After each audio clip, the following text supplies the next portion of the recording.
It's another edition of your Morning After podcast. Hans Olsen, Scott Garrard, Lloyd Cole, thanks for making us part of your Sunday morning as we record this podcast. It was a late night as Utah State got worked by BYU, but I think we should start with the University of Utah before we get into that game. As I'm telling you, Hans, right out of the gate, I thought Utah was going to be in a little bit of trouble. And boy, not only did they respond, they came back, won that game, and thanks to Oregon, are in complete control of that South Division. So impressive, some of the things that Andy Ludwig did and that this Utah offense did. You know, you come out of that first half, and I actually tweeted right at the end of the first half, I tweeted, Washington will score 14 more points. Utah just has to figure out how to score 17. And I tweeted that at the end of the half because I had a kind of an understanding of what they were doing defensively. Felt like Washington would probably find the end zone a couple more times. And you watched Andy Ludwig engage in play calling that benefited an offensive line that was struggling in setting pockets. And it was impressive, to say the least, what he did to help his offensive line. It's funny because I watch every game as if I'm an offensive lineman or a defensive lineman, and I can see things during games that in my mind I'm thinking, oh man, you can really help this situation by doing this or by doing this. And I was thinking these things after the second offensive series. Third offensive series, sure enough, everything I thought, Andy Ludwig starts calling and they start marching. And I'm looking at that offensive line start to grow in confidence that actually presented itself in some one-on-one wins in the fourth quarter because they had built the confidence, wore out defense a little bit. So it was just, man, I'm so impressed with Andy and so impressed with Tyler Huntley and his ability to execute even with that injury.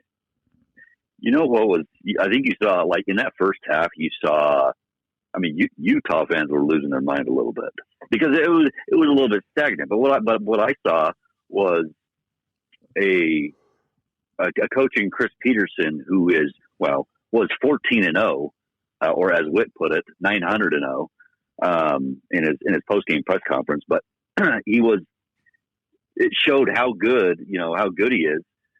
And I mean, it looked like a coach that had a bye week. Yeah. Whereas, Utah, they were filling things out. I mean, I like to think that, and I've told you guys about my dad, how he's that kind of that typical Utah homer. Yeah. He calls me at like halftime and he's like, oh man, Andy Ludwig's terrible. And I'm like, what? I'm like, take it easy. Just back away for a sec. You started seeing things in the second quarter. And where they're starting to have some success, they started making some adjustments. They were able to get it within one. I mean, you have people like losing their mind. They only got a field goal at before halftime. I'm like, be happy. Last year, didn't Tyler Huntley throw an interception right before the half? Isn't that what he did? Was it last year? Was that the year before? Be happy that there wasn't a mistake that had happened there, and and they got some points and they got within one.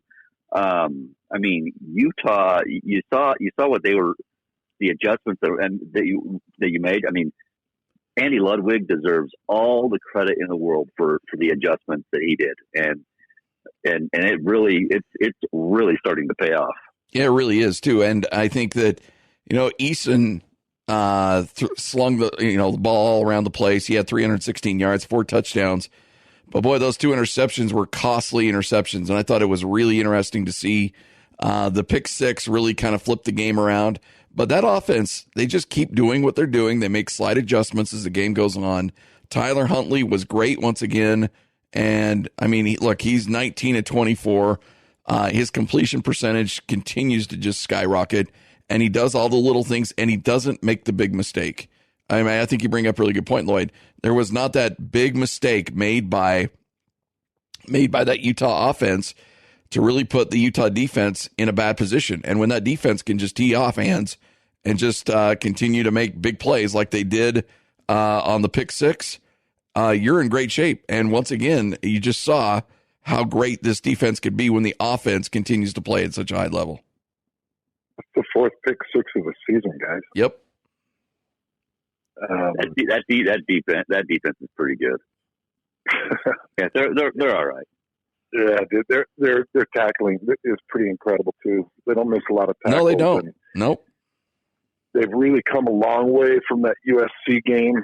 I think it woke them all up. I think it challenged them all. And Blackman had another great game. Of course, Jalen Johnson, who was nicked up for a minute, but back out on the field. Everybody's responding to their injuries, playing through pain, playing through injury.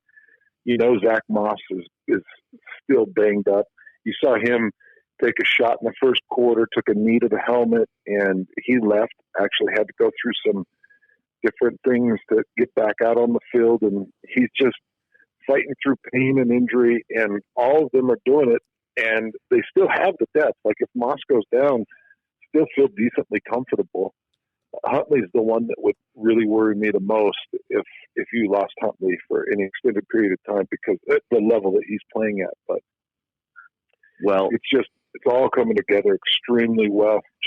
And then the other thing, guys, you go back and watch the final two defensive possessions, or the final two defensive stands by Utah. Go watch Bradley and Nye. He ignites. Oh yeah, that guy came alive, and I think one of the biggest mistakes that Chris Peterson made. He made a couple. Number one, going for it on fourth down just before the half. That was not. That just it didn't make a lot of sense to me. Utah was able to get a score after that, and then the second thing was calling the timeout when they were down by the end zone. Yes, giving Bradley and Nye an ability to take a couple of breaths. He'd already set that tackle up like 3 or 4 times. He'd gotten pressure in that drive and that series, but just hadn't quite gotten Eason. They call the timeout. He gets the break, comes out, gets a huge sack that burns clock, burns timeout. And really, in my opinion, ended up finishing up that game. I understand Chris Peterson's line of thought. I saw a lot of people that are like, what is he thinking? Well, I understand what Chris Peterson was thinking to a certain extent, because, Scotty, when you get down there, your thought is, well, if we don't get this touchdown, then it doesn't matter what we do in our next possession.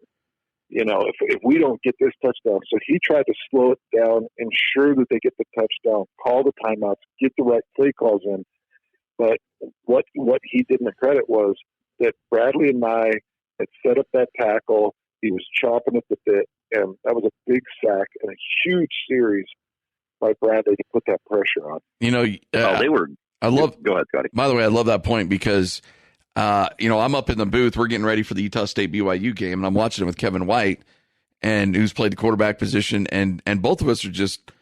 I mean, I get your point about Chris Peterson needing to get that touchdown, but as soon as you start calling timeouts, you essentially concede the fact that if you score, you're going to have to go with the onside kick because you don't have any timeouts left. And once they call the first timeout, then you have to call the timeout after the sack just to try to regroup and try to figure out what you're going to do. Washington eventually scores a touchdown there, but at that point, there's no wiggle room for trying to kick it deep, use your timeouts, get the ball back, and then hope to score a touchdown. You concede that, well, we're going to have to kick the outside, and nowadays in college football, getting onside kicks is next to impossible. And so I was really surprised by some of the clock management by Washington. But the point is, Utah was okay giving up a touchdown on that drive, just as long as they used up all the time and used up all your timeouts, and that's exactly what Washington had to do. Well, the way that thing was going, it felt like it had that feeling like it was there. I thought they were going to score it a little bit sooner than they did. I was amazed that they used as much time as they did. And props to the defense for allowing that and keeping, everything in front of them or in bounds and because it had that feeling like they were going to score and then it was going to be on Utah's offense to get a couple first downs because at that time they had all, when they were driving, they had all 3 timeouts. I'm like, wow, this is setting up to be one of those types of games that's going to really, that you're going to be, you fans had to been on their seats being like, oh, just get a stop. And I know you shouted them out earlier, Hans, but props to that secondary because you saw some mistakes from like Julian Blackman earlier in the game where they went up 14-0 and for them to bounce back the way they did, I mean, I thought their confidence was going to start was getting tested a little bit there. So like, oh man, you saw Julian Blackman, I think, get tripped up or crossed up or whatever on one of those scores, and props to them for bouncing back and playing the way they did the rest of the game. No, those guys were unbelievable. Yeah, and I wanted to talk a little bit about some of the bounce back performances, because there were some guys that really came around. And Scotty, I can't remember if you and I were just chatting or if it was like part of a pregame or something, but Utah started out with a different lineup. Oh yeah, offensive line. Yep. And quickly had to make a change, went back to their old offensive line setup. They actually put Nick Ford back out at tackle and brought in Johnny Maya. And the guys they were just getting beat all over the field trying to set on the outsides. Washington ends were beating them bad. And they, like I talked about, Andy Ludwig's play calling gave them some confidence and they rebounded.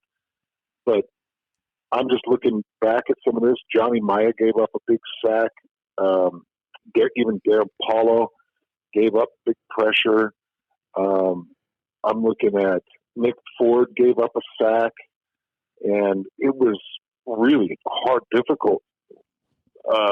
really difficult for Tyler Huntley to get anything off. So then they made the adjustments and they responded well. The other thing I wanted to mention, Terrell Burgess had a spectacular game. Utah was putting 7 and 8 guys in the box at all times. They didn't want to let Washington run, and they were really packing it in against the H-backs and tight ends. And Terrell Burgess came up on multiple big plays, had some TFLs, and so I wanted to call him out because he was awesome. And then Francis Bernard was causing problems in the blitzing scheme and did some great things. And this team deserved that win. They earned it. That's a difficult place to go in and play and get a win. I don't care what anybody says. I played there twice. I'm 0-2 in that stadium. And we were a better team than them one of the years we played. And we just can't get the win in there. It's difficult to win in Seattle.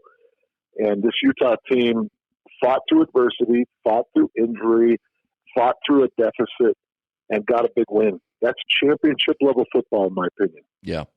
Fought through not getting the 2-point conversion when they should have gotten it. Mm-hmm.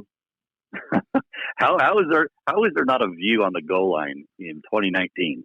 How is that possible? I'm just curious. It didn't end up costing them, but there was a chance that thing. I mean, if they were to get that score, at least you're fine and know you have a 7-point lead. But instead, they had a 5-point lead. I mean, that was from every viewpoint. You're like, okay, that's in. You just didn't have a view to show you the ball was past the plane. Yeah.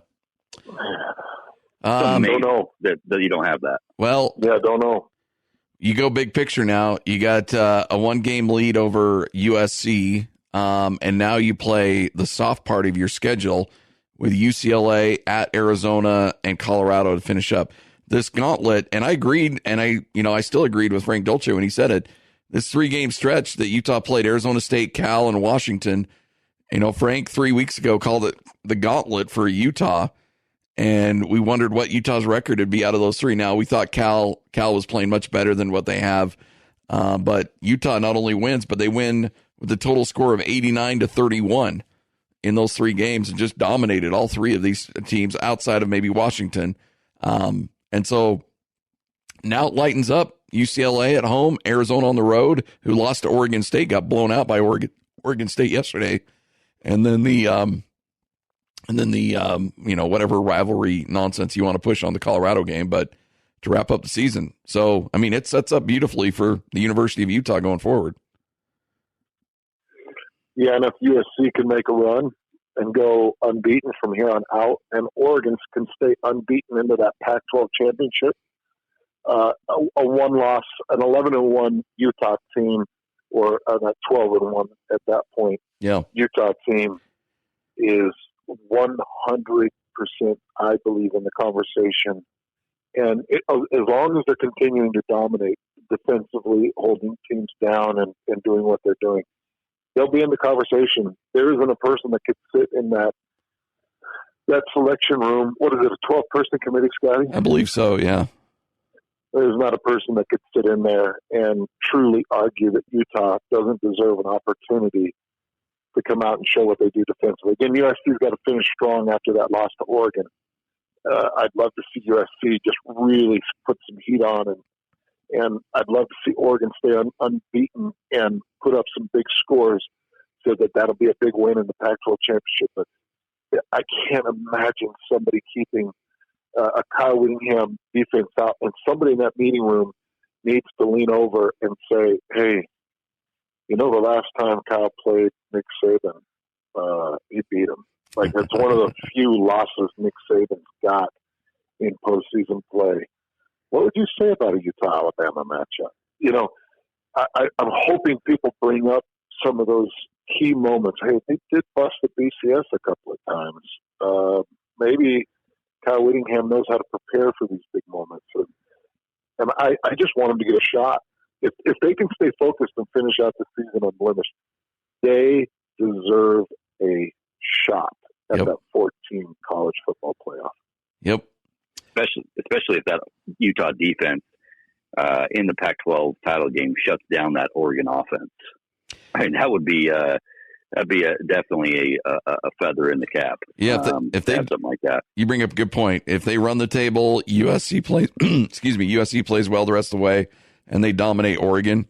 Then yeah, this is at that point. I think it's a team that's not even in the conversation. I think it's a team that needs to be in the playoff. Honestly. Yeah. Well, last time I looked at Oregon too, Lloyd. Oregon's top 15 ranked defense last time I looked. Right. Yep. Right. All right, let's shift gears and talk about an old-fashioned beatdown. BYU goes to Logan and wins 42-14. I had the call of the game. Hans, you were up there doing pre and post, and you and I talked a little bit afterwards on the post-game show. Utah State racks up 521 yards of total offense, but BYU was 639, even making a quarterback change at halftime, and somehow got better. Jaron Hall was great in the first half. And then Baylor Romney comes in, and they're better in the second half with Baylor Romney.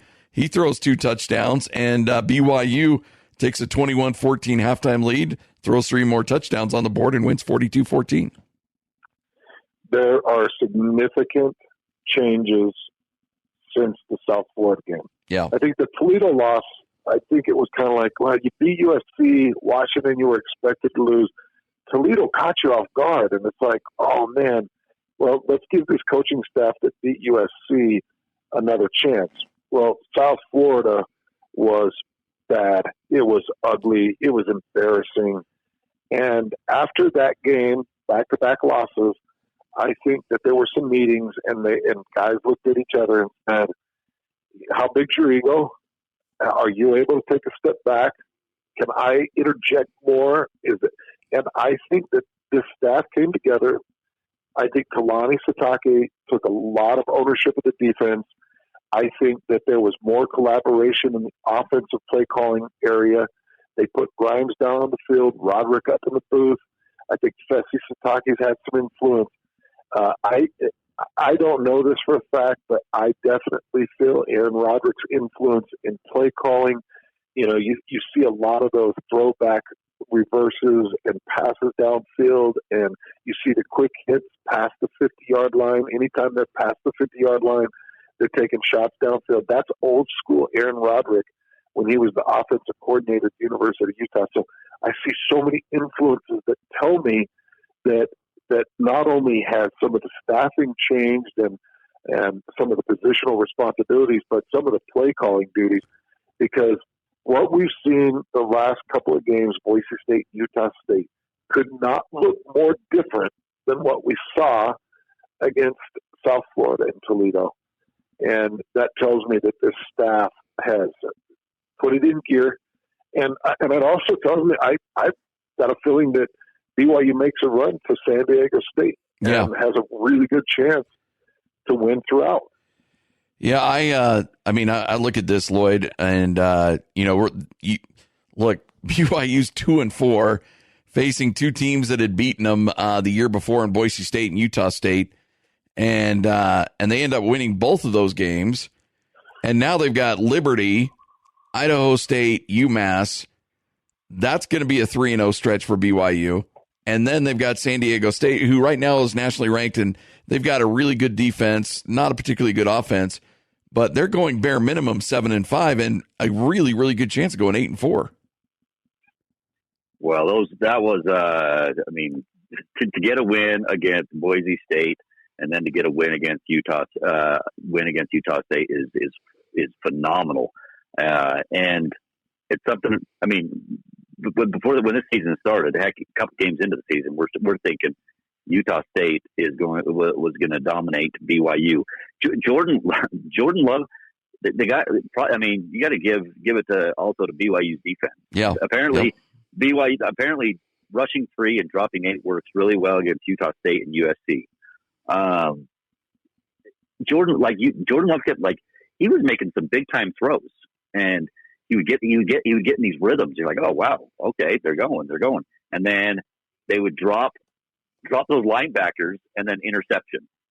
Every time you got a little bit of momentum going, like you're thinking, okay, here they go. They're gonna, they're probably gonna pull this within 14 or something like that. They're gonna probably get back in this. He kept getting good rhythms, and he looked there were some drives where you're like, okay, this is the Jordan Love that I remember from last year. This maybe he's getting a little bit of that swag back. He looked like he had some confidence at times, and then they dropped that linebacker, interception, and all that confidence that he did have or whatever, it just seemed to kind of just go away. That defense bought some real estate up in Jordan Love's head last night. They were unbelievable. Stop it. I think that, I think you're right. I agree with that. And I think that, I didn't have many concerns about Utah State being able to go from the 20 to the 20. What I did have concerns with is Utah State being able to score touchdowns in the red zone, and not turn the ball over. And they turned the ball over. They had a couple empty possessions in the red zone. For a team that has over 500 yards of total offense and 14 points, it's not good. And that's been kind of the MO of Utah State this year. Inability to score points when they need to, and inability, a tendency to turn the ball over. But it's all about BYU. I thought Utah State had a ton of momentum hands going into halftime. Down 21-7, they scored that late touchdown. It was a great drive. They had 2 big third down conversions on that drive. The pace was working. And I thought if BYU goes 3 and out, Utah State gets the ball back, then this could be a really, really interesting game going into the second half. Well, not only does BYU not go 3 and out, they never even get to second down outside of one drive or one play on that drive. It was 10 yards or more on every single play to start the third quarter. They get a touchdown. They're up 28-14. At that point, BYU's winning that game. Yeah, and that was primarily up front. Yes. Yep. I really am going to go back and do some film review on this game, because watching Siale Paga had come back and he was playing at the guard position. They left the true freshman Blake Freeland on the outside. James Empty, he's been consistent. Brady Christensen, they've been consistent all year. That never changes. And that offensive line just moved guys. And really limited production from some guys that I've got a lot of respect for. I got a lot of respect for Tipa's speed rush, and Tipa could not get off that freshman. He couldn't get off the angle. He just kept getting in the angle, and he'd get a hand on him, and Tipa needs to gain some weight and strength, because there was nothing he could do at times when the freshman, or when he would flip over to Brady's side, because Tipa, I saw he'd rotate sides, just couldn't get anything going. And then in the run game, without David Woodward out on the field, there were just gaping holes. Or when the pass game broke down, whether it was Jaron Hall or Baylor Romney, there were gaping holes, and those guys could run for first downs. And you could see the impact of not having David Woodward out there was massive. But you could also see that offense was aware within probably the first couple of plays, seeing that there's no David Woodward, or if they had any indication that that was going to be the case, they were taking off and hitting those gaps, and they were really taking advantage of it. So, as you just mentioned, David Woodward, who I think is tremendous linebacker, and I think one of the best linebackers in the state, if not the country, second leading tackler in the country, out for the rest of his year, out for the rest of the season, dealing with concussion issues. He had a really nasty concussion in fall camp, where he sat out most of camp, suffered another one, and I think you're at a point now with the amount of concussions that not only is that young man considering, Gary Anderson announced he's out for the season, but I'm sure there's probably some people close to him that are wondering, and he himself have to consider, is it for a career? Because, once you rack up multiple severe concussions like he has, then you have to evaluate your quality of life going forward. And so there's going to be some hard decisions to make by David Woodward and his family. And you can't, you just hope nothing but the best for him, because he's got some tough decisions to make. Well, there were some sources that were talking about Jaron Hall going down with a concussion in that game. Obviously didn't come back in the second half. And Scotty, if that's the case, he might be having the same discussion. Yeah. Yep. And they might have to shut the season down on him, and then they've got to talk about it, because when he got that whiplash concussion and went out against Toledo, wasn't it? Yeah. Was it Toledo where he went out with that concussion? Yep. So you're looking at 2 concussions in 4 weeks, and I didn't even see the hit that he took against Utah State, but the whiplash concussion wasn't that big a hit. So you got to go back and try to figure this out with Jaron as well as David, and really take long-term health into consideration and see if this is the right thing for you. Yeah. It looked like Jaron got hit on that run that he had where he scored kind of towards the end of the half. It was blocked a little bit by another player that you couldn't really quite see how bad it was. Was that the last play of his, Lloyd? I think it was. I believe it was. Because I have not seen the replay. That score was towards the end. You could tell like either him or the defender got whipped around. It was kind of a weird looking play, but you couldn't see exactly the contact with the helmet that happened there. And I'm pretty sure that was his last play. Mm-hmm. So, in terms of Utah State, I think that they're in a situation now where they look at the schedule, and then it's a question mark, not just of the rest of the season. It's a question mark of bowl eligibility now. A team that we thought might be an 8-9 win team this year, they're going to have to fight for 6, because you got Wyoming, who's bowl eligible already. They've had a really good year. You got Boise State, who, obviously is always seems to play Utah State really well. And then you got Fresno coming up next week, who just got a nice win against Hawaii on the island. And then you wrap up the game the season against New Mexico. They'll beat New Mexico to end the season, but they've got to find a way to get one more win. And I don't know, they might be favored against Fresno next week. But other than that, they're not going to be favored the rest of the way outside of that New Mexico game. And now Gary Anderson's got to find a way to get 6, because his team is playing poorly right now. They're getting dominated the last 2 weeks in the trenches, and they've got a lot of work to do. First things first, man, I go into the meeting room offensively and I say, guys, are we just hurrying to hurry? Yeah. What advantages are we getting at this pace? And there were a couple last night against BYU. I talked about that in the post game with you, Scotty. You saw some fatigue, and they caught a personnel grouping, and there are things that you can catch them in different coverages and try to get them to make mental errors out of fatigue or hurry. But I don't know if you're getting the benefits that you could get with a pro-style quarterback in Jordan Love. It looked like, by the way, real quick, Hans, it looked like the speed of what Utah State was doing only got him like one touchdown. Yeah, I just didn't ever feel like, and you talked about it, Scotty, moving from 20 to 20 maybe you can use that speed and that hurry up. But man, you get in that red zone, even at the 20, inside 18, 15, just take some time, get it right. You know, make sure that Jordan Love is on the same page, that receivers are able to break routes, especially when you start to get an understanding of what BYU was doing defensively with their drop eights and their slow it down and keep it in front of you.